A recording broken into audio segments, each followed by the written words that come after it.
They're young and they have their whole lives ahead of them, ready to set the world on fire, or so you'd think. Instead, they try to kill themselves and often they succeed. Today, Alain Simon Tuggle is here. He's the author of Avoiding the Path to Teen Suicide. He tried to kill himself twice as a teenager. Today, he says he's glad he didn't do it, and he wants to help teenagers and their parents save themselves from making a big mistake. Very happy to have you here today, Alain. Thank you very much. Well, this is a very powerful book, since it's obviously based on your own first-hand experience, and it's not just an expert, talking about theoretical information or something. But the thing that's always hard for me to understand is that, again, you think they're young, I don't want to say not a care in the world, obviously that's not true, but you think, what could be so bad? But for a lot of people, apparently it's that bad. And indeed you said you tried to kill yourself twice as a teenager. Yes, I attempted it twice. It gets that bad when you're emotional and you're young and you're inexperienced. You don't have the experience of getting over one hump or the other, you know what I mean? And you get that through time. Sometimes there are stumbling blocks when you're a teenager that seem like there is no over. And if you dwell in that, it's the dwelling that takes you to thinking of an out. And this out, a lot of the times, is suicide. And you were 16 the first time you tried? Yeah, I was 16. I was desperate, and luckily I had a friend with me, and he stopped me from literally driving over the edge of a parking structure.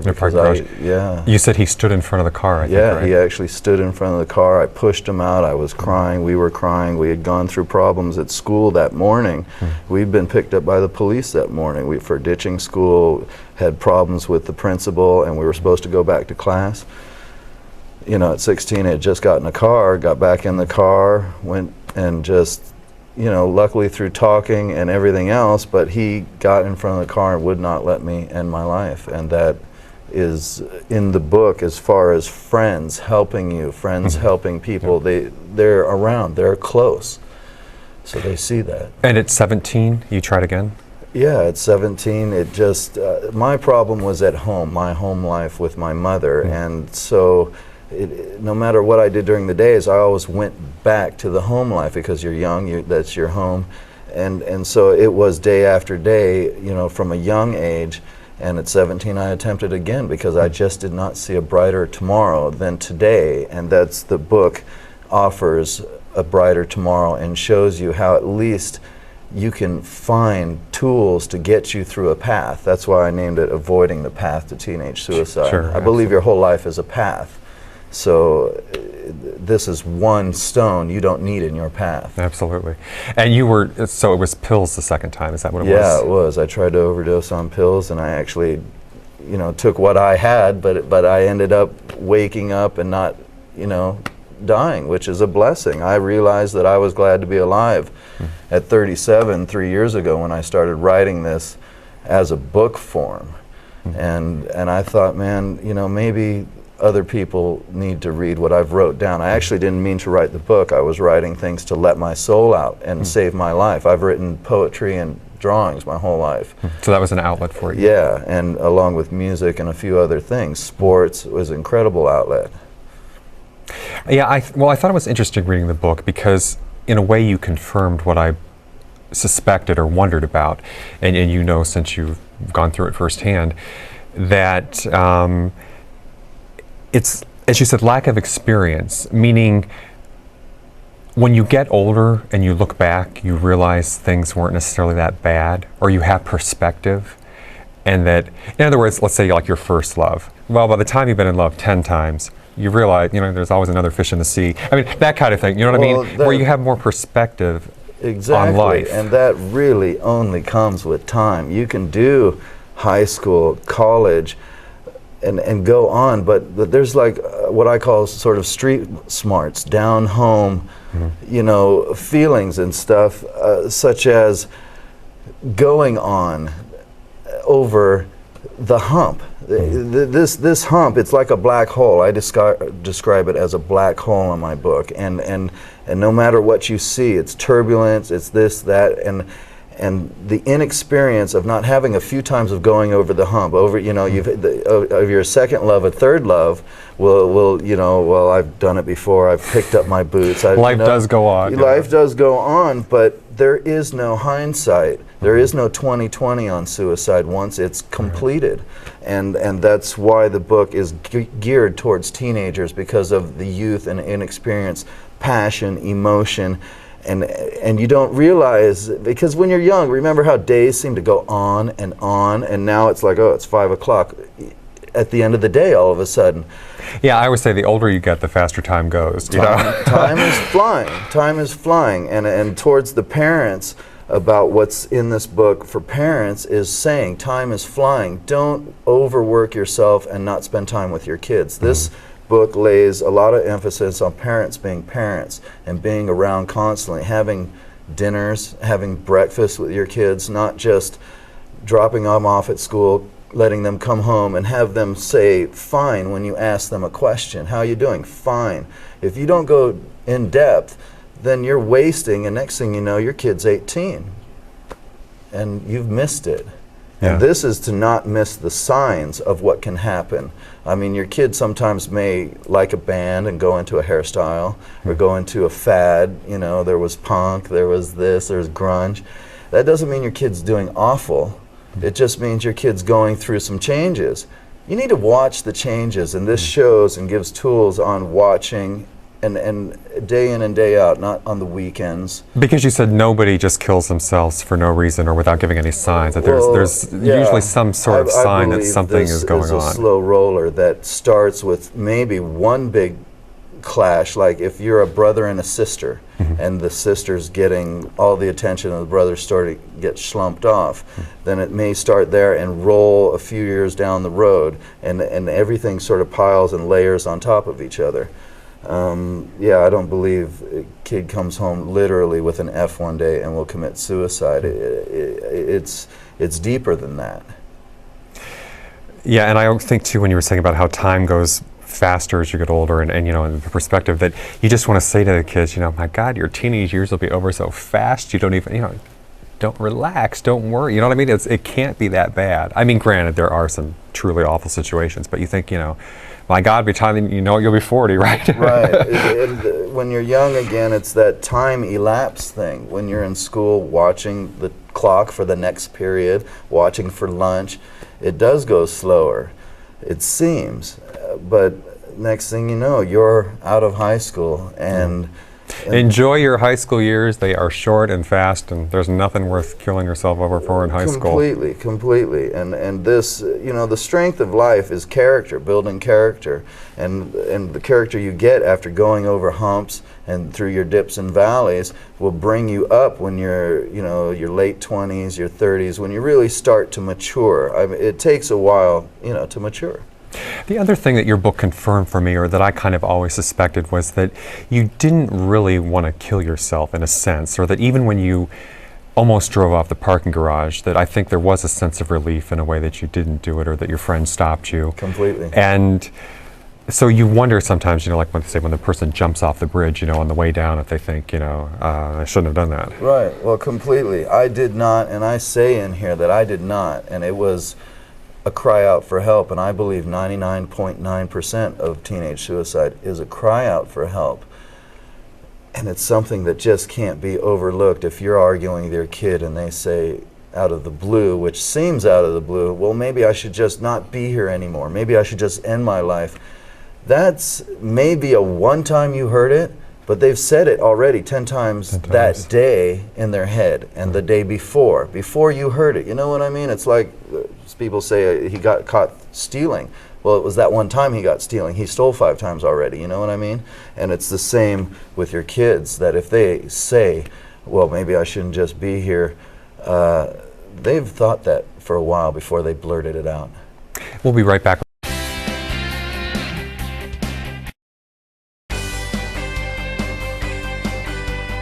And we're back with Alain Simon Tuggle today, talking about avoiding the path of teenage suicide.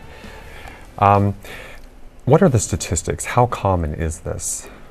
Well, unfortunately, it's common. It's the statistics that I wrote in the book were from a year before I started writing, so they're 2001, and those statistics were 14 teenagers complete suicide a day in the United States. 14 a day. That's the United States. We've got a lot of countries, a lot of other places. which basically and it's 3 to 4 times the amount of attempts in the United States. 14 kids means 28 parents. 28 parents a day are burying their kids, standing at their graves. This book is to avoid that, to give parents reasons and things to see of what's in their kids, to give kids a reason to keep going. I put some poetry and some drawings in here. I give a lot of outlets as far as team sports, individual sports.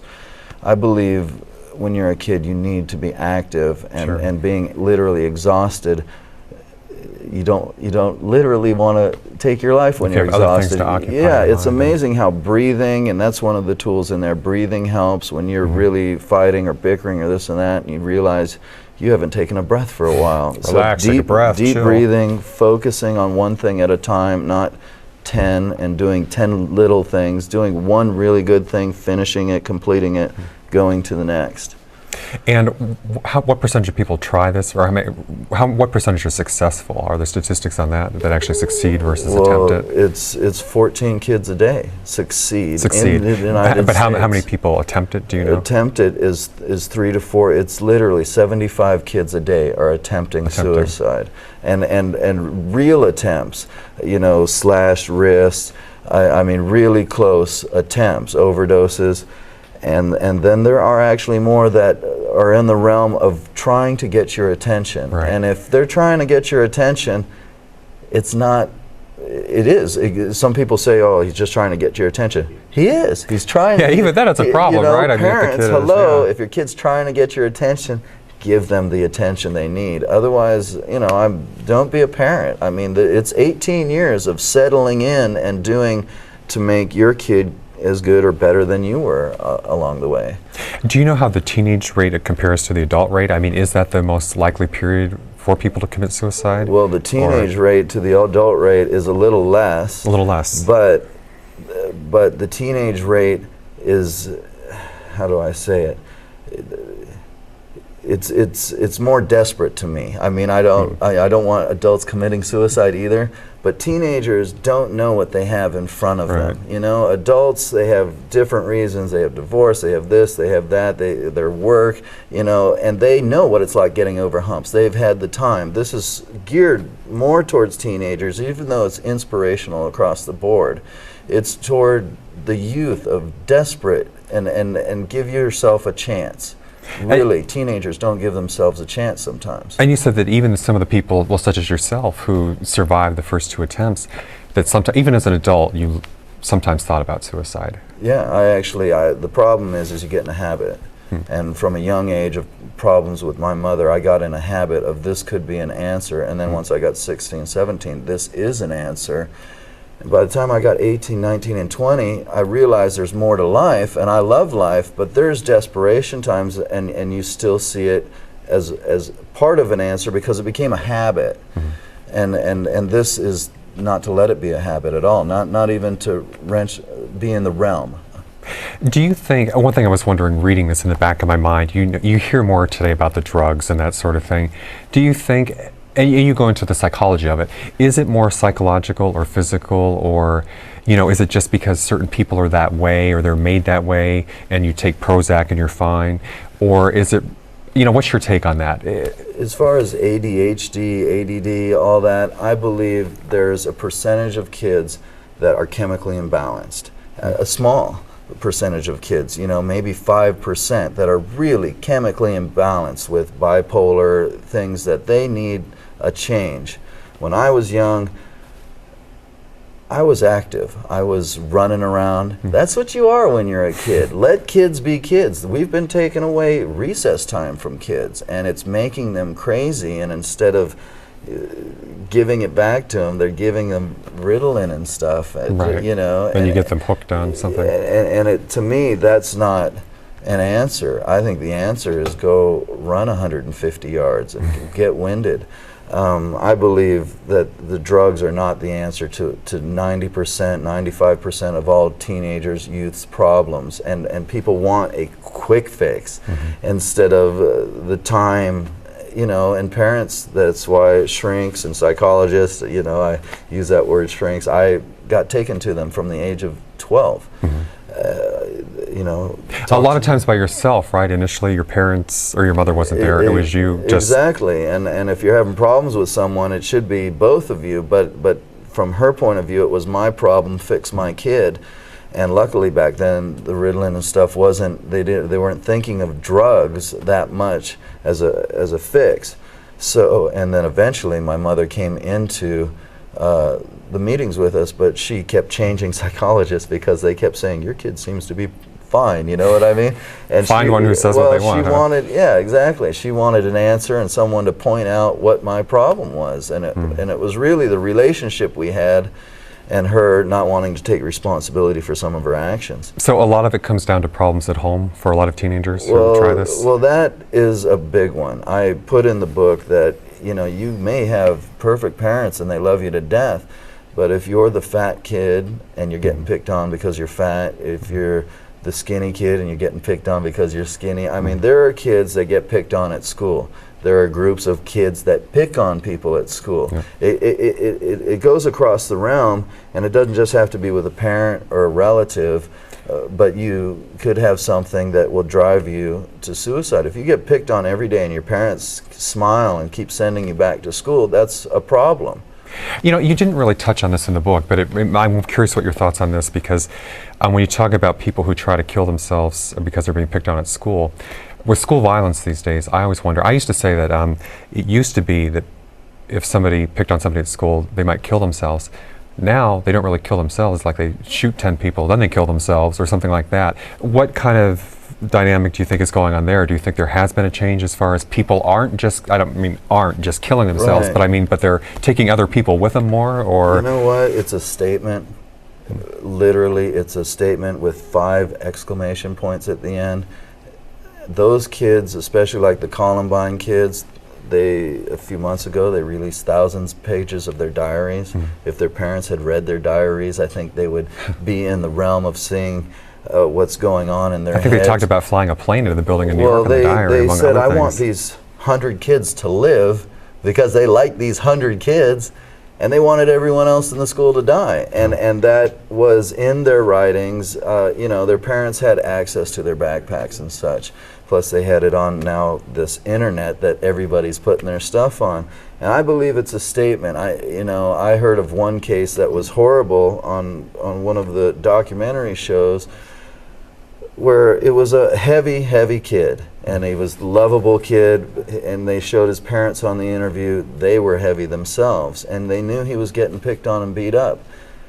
He didn't kill himself. I mean, he did kill himself, but he didn't want to harm the bully that kept, you know, this is how lovable this kid was, but he wanted to impact the bully.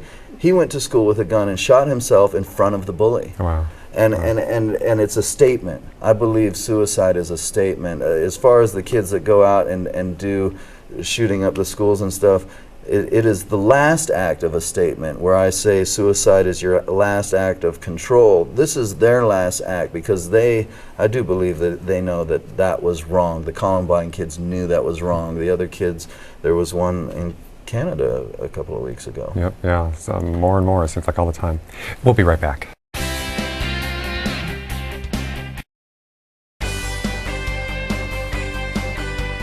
And we're back with Alain Simon Tuggle today, talking about avoiding the path of teenage suicide.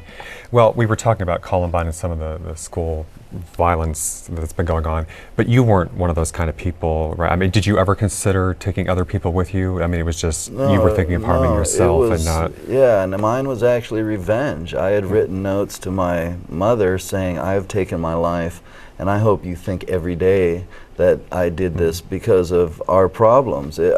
I tried to get through to her for years and years and years, to the point of where it made me angry. The book actually came about because of my anger one weekend with my best friend, and he shook me and said, man, you are so angry, you can't live like this. And that started me writing down a lot of things.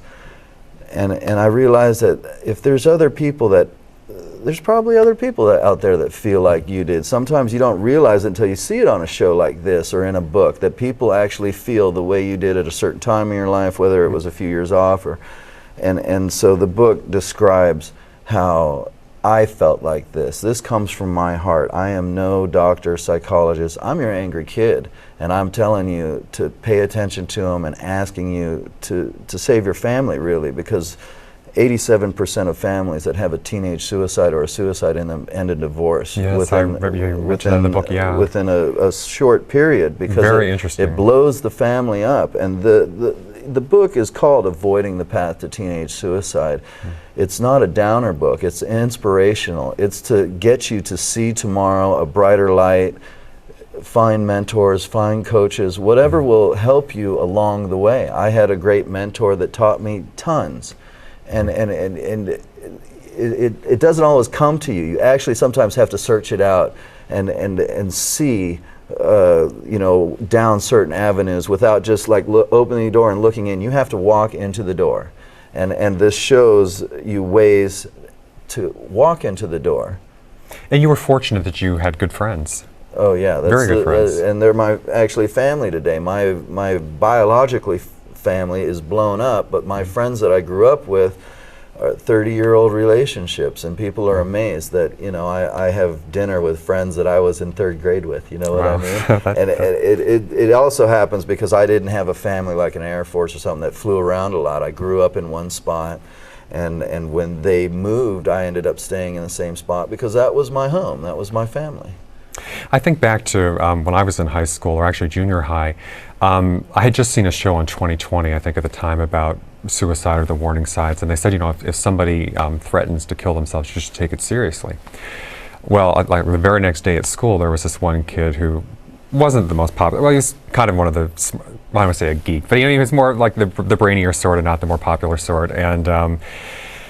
And he was going around telling everybody, I didn't even really know him very well, but he was in a couple of my classes, and he was going around telling everybody he was going to kill himself. And I heard a lot of kids saying, oh, you know, you're just saying, oh, you don't really mean it or whatever. Well, I went down and I told the high school guidance counselor. And at first it was weird, you know, because looking back, I think I did the right thing, and certainly reading your book. But at the time, I felt like, well, you know, I said, oh God, I don't want to get him in trouble. Or I thought, what is going to, you know, just make a big deal or something. Blow it out of proportion. So yeah, you know, I thought, am I overreacting or something? But I went down and told them, and I think that they, you know, obviously they like sent out a psychologist or whatever. I mean, or he got counseling and stuff, and he didn't kill himself. And I believe I heard saved his life later that he said that the fact that somebody actually cared. And like I said, I actually didn't even really know the kid very well, but I just thought, my God, he's running around saying he's going to kill himself. That can't be a good sign, you know. And hopefully, you know, I don't know what happened to him later on in life, but at least at that point. It's amazing. This book begs kids to stay alive and gives information on different ways of doing that. And one of them is listening to your friends. And sometimes it's as simple as don't drink and drive. How can you help somebody? Okay, so you stop that particular incident, but how on a day-to-day basis can you help somebody who's in that kind of a place where they're thinking about driving their car off the garage? It really has to do with outlets, and I believe this book shows in what I call tools, outlets, whether it's drawing, whether it's poetry. Poetry saved my life in a lot of ways. It came first through music, where I was listening to music and the poetry and music, but then I started writing down. And when I look back on my stuff, it's amazing how angry I was. And to see that my parents didn't see this in all the things that I wrote. And I kept all of the things, and I wrote dates on. So I have this sort of backtrack that I can look and see how I was, you know, going out again and just running to the point of exhaustion. Sitting in front of Nintendo, I don't believe is an outlet. You know what I mean? I think more intellectual reading, one-on-one. Well, you know what the video games are like these days, so. Yeah, well, if you have even, you know, some people say, well, I don't have one friend. I don't truly believe that. Even if you're the fat kid in school, there's 3 other fat kids in school. Make your little fat kid clique. If you're the guy that's the geek and you do checkers, you know, and chess, then go into that, and you make your friends. I was actually my mother tried to say I don't like your friends and push me to other friends. I don't know how she could see it in first and second grade that these kids weren't good. You know, I mean, your second grader's no good, and he's a bad influence on my second grader. They're getting hardcore these days, but I don't know about that young. I think even in first and second grade, they're probably and so friends, mentors, again, coaches, they really counselors at school, people to talk to. And keep your eyes open. You'll see something on TV, you'll hear something on the radio that catches your interest. Delve into it, check it out. I think of a friend of my sister's who unfortunately killed herself later in life. She had always, you know, had not been quite close to her family, or had considered it, I think, and had been stopped a couple of times. But she always felt that people, like everybody else, had the perfect life and she didn't, that only she had problems. Wow. So that's what I liked about your book. You know, again, you gave people perspective, you know, that life goes on, other people have problems, you're not the only one, but you can survive and go on. And you can get through them completely without trying to take your life, you know, as an answer. Well, thank you very much for being here today, Alan. Life Absolutely. is a gift. Thanks everybody for watching. This is Alain Simon Tuggle. The book is Avoiding the Path of Teenage Suicide. I really appreciate your being here today.